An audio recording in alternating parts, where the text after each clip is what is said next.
So, there's the show. It's an anime, but don't hold that against it. It's pretty neat. It's called My Hero Academia, and it's a pretty standard shonen hero's journey type thing. If me saying it's awesome is enough for you, go watch it. This video will still be here. It's set in a world where basically everyone has a superpower called a quirk. The protagonist, Midoriya, is one of the very few people born without a quirk, but despite this, he risks his life to attempt to save his childhood bully from a sludge monster. Midoriya's hero idol, All Might, who is incredible, and we will get to him, sees this and chooses to pass his quirk on to our protagonist, fulfilling his long-sought-after dream and allowing him to enroll in a hero high school full of other teenagers with really cool and weird powers. The only downside is that every time he uses his power, he basically breaks every bone in his body. So it's like superhero anime Harry Potter, but only if Harry, created a black hole every time he used an Expelliarmus. And if that's not enough to get you to watch the show, fuck it then. Deal with the spoilers, I guess.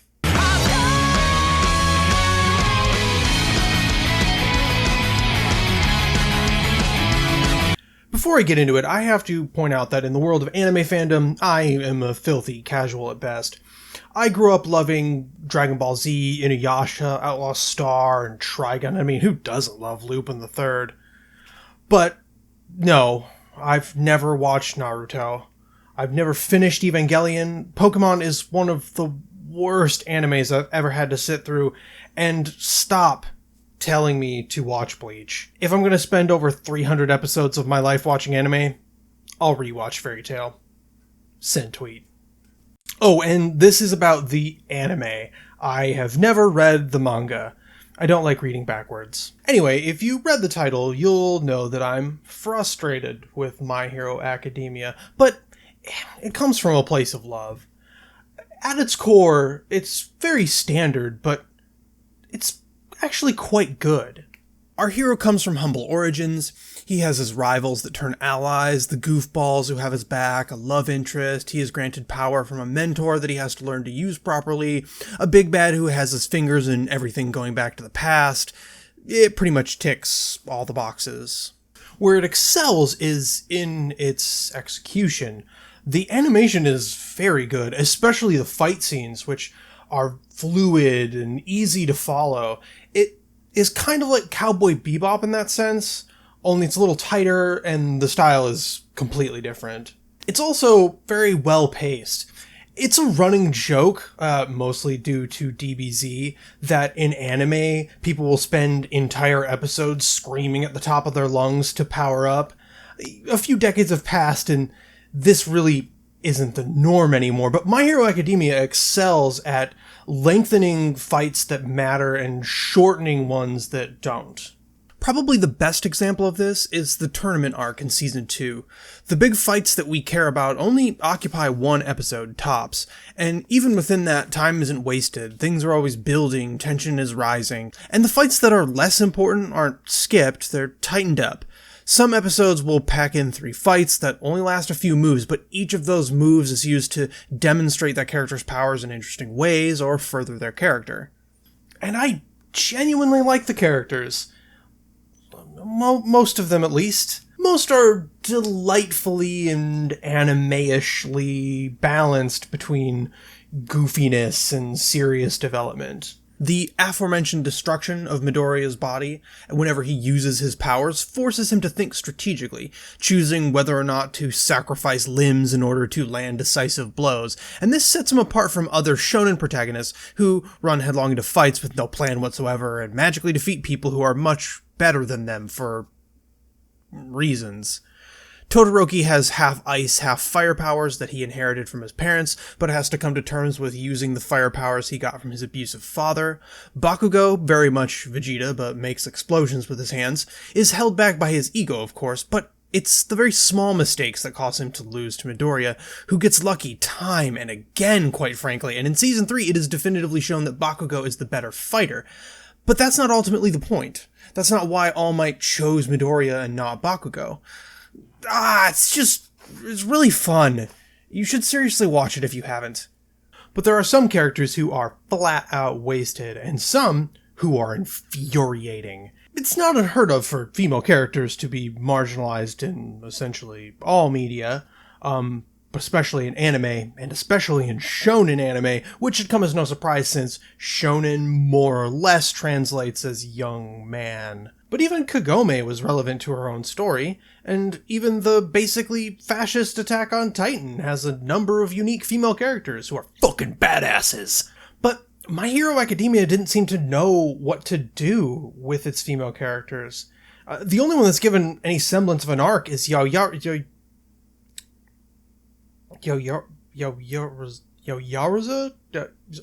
This one. But really, she just loses her confidence in the tournament and then gains it back. Kinda. Where this issue glares brightest is Ochako. I know she's referred to mostly by her surname, but I can't pronounce it, so I won't. Her quirk allows her to negate the effects of gravity on anything she touches until such time as she releases the effect.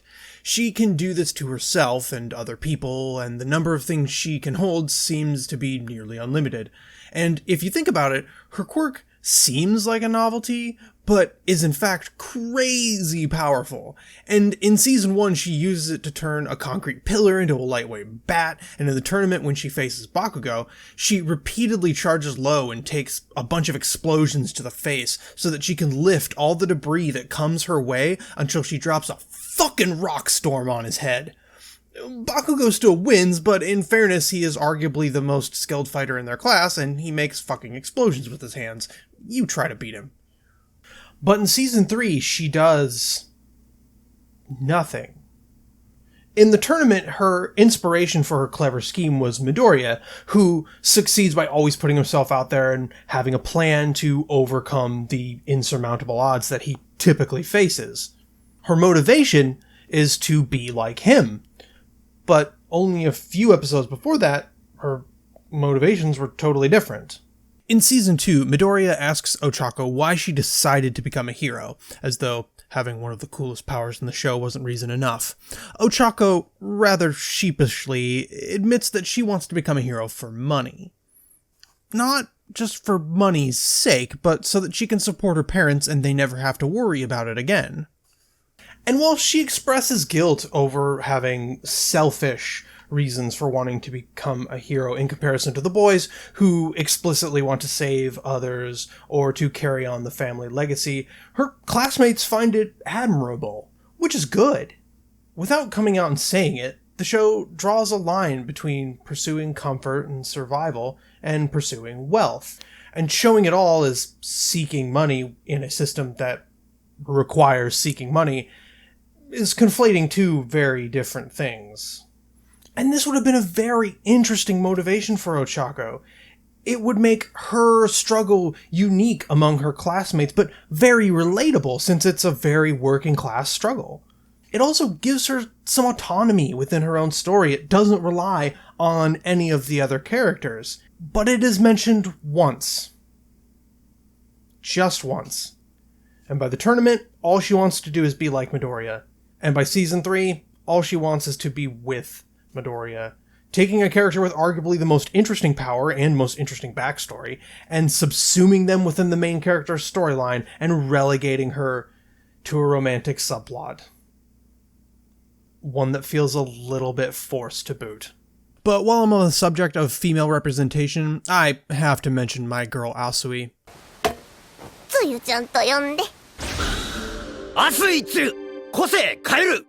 Sorry, I mean Sue. I can't totally explain why, but I love her. She's a frog. That's her powers. Sort of like Toad from the Marvel comics, and she has no filter when it comes to what she says. She's delightful. She's my waifu. Well, no, my waifu's probably Urza Scarlet.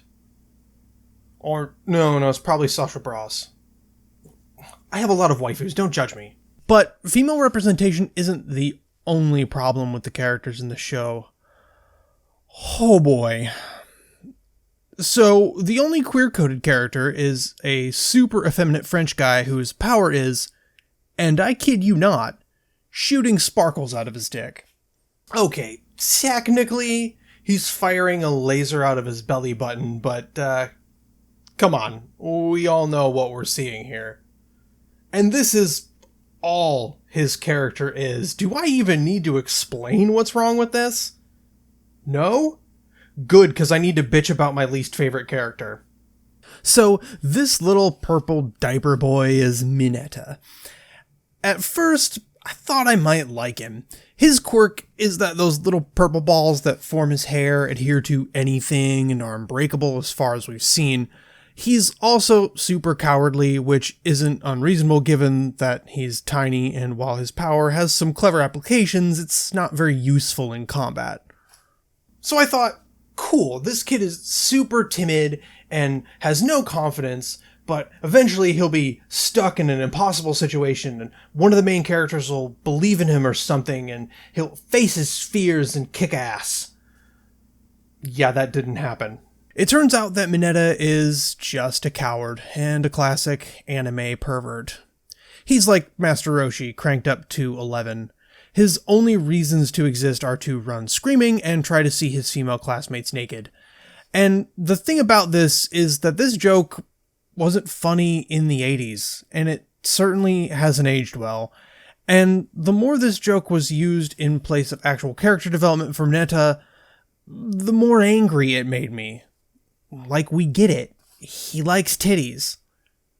Let's compare him to a problematic fave of mine, Miroku from Inuyasha, a character who almost certainly influenced my expectations for Mineta. When Miroku first appears, he's a monk who's swindling people to expel demons and using that clout to get him some boom. He joins up with the gang because he is after the same big bad as them, and all along the way, he is constantly groping every woman he can, and his companions are constantly questioning his motives.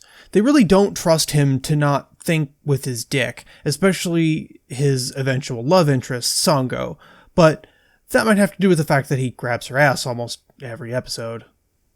Now, if he were Mineta, he would just continue to do this for 100+ episodes. But Miroku actually grows. In time, he comes to realize his feelings for Sango and hers for him, and he realizes that he needs to change. He tones it the fuck down, he stops chasing everything that moves, and proves to her, and not just us, that he wants to be with her, and only her. And then he grabs her ass again. But honestly, there's something a little endearing about this moment, even though it is deeply rooted in misogynistic attitudes about both men and women. Miroku has gone from a creepy pervert who gropes everything that moves to a creepy pervert who just wants to grope the woman he loves. It's far from perfect, but there was clearly an intent here to move on from the Master Roshis of the past, to have a character come to understand, at least a little, that his behavior was harmful and that he needed to change, even if we'd prefer it had gone a little deeper. It was a change that could have been built on if you wanted to do this type of character moving forward. But the writers of My Hero apparently saw that and thought... And so what we got was a regression when it comes to fools in anime. And I like fools, goddammit. But and I can't stress this enough, hate Mineta. So look, if those are deal breakers for you, I totally get it. But I still encourage you to give the show a chance, particularly if you're a 30-something Dragon Ball Z fan who hasn't watched a lot of anime in the intervening years. Because, well, I basically just described me, and I'm of the assumption then that you are exactly like me. Before I wrap this up, I have to talk about the best character in the show, All Might. He's not my favorite, that would be Todoroki, but he is by far the most entertaining. For one, he is a representation of the shonen heroes of the past. He's always smiling, fights explicitly to save others, he even has his own Vegeta. But what's even better about him is that he's a thinly veiled allegory for America. And by thinly veiled, I mean they dressed him all star-spangled and named all his special moves after American locations. He is bombastic and ridiculous and completely full of himself. He is called the symbol of peace, a force that maintains order in the world just by his presence, a figure who is both idolized and despised, but due to injuries he received in previous fights, he's not as strong as he used to be. His true form is gaunt and weak, and when it is revealed to the world, everyone is shocked. All anyone ever saw was the grinning, all-powerful symbol of peace, but he's a paper tiger. Obviously, it's not a perfect fit. America certainly doesn't lack for fighting capability, but all these military bases are staffed with people who believe in America, and the countries that host them, well, their governments at least, believe in America's strength as well. And it's that tacit international support that keeps America in the position it's in. It's a lot more flimsy than it seems. And when All Might's true form is revealed, he's unable to use his powers anymore and wield the strength that he once had.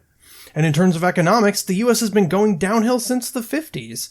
And depending on how you measure it, the US isn't even in the #1 spot anymore. Does that mean Endeavor is China? And All for One is England? I'm so confused. Honestly, even though All Might was clearly written as a dig at America, I'm not sure the writers were trying to get all that deep with it. Maybe they were, and they just have some weird politics. I don't know. But yeah, My Hero Academia is a beautiful mixed bag, but a great little anime. But if the writers would take just a tiny bit of effort to be a little more inclusive, it would be really great. If Ochako remained motivated by helping her parents, then we could have had a romantic subplot where they both want each other, but they both feel like they can't because they need to stay focused on their studies for their own unique reasons. And it would add some actual sexual tension and keep her from being subsumed by Midoriya.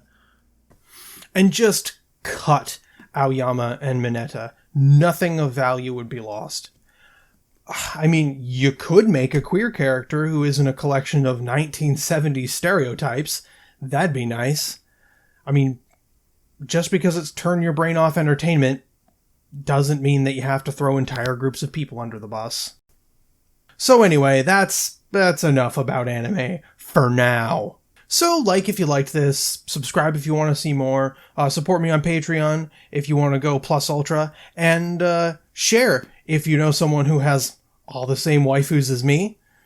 Alright, now I'm gonna go make some more music. I have to stockpile this stuff just in case of a music shortage.